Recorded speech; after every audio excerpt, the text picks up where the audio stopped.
How to turn off Facebook sound on Android. Hi everyone, I'm here to assist you today. Without any delay, let's jump right in. First, open Facebook on your device. Make sure you're logged into your Facebook account. Then click on three lines at the top left corner of your screen. Here, scroll down and click on Settings and Privacy. In here, click on Settings.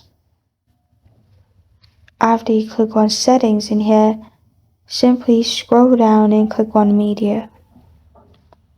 After you click on Media, scroll down and you'll find Reel and Photo Settings. In Reel and Photo Settings, you'll find sounds in the app. Simply turn it off. Make sure the circle is on the left side. After you do that, it will be turned off. This is how to turn off Facebook sound on Android.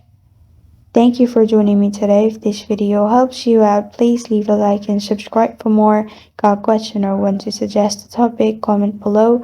Thank you for watching.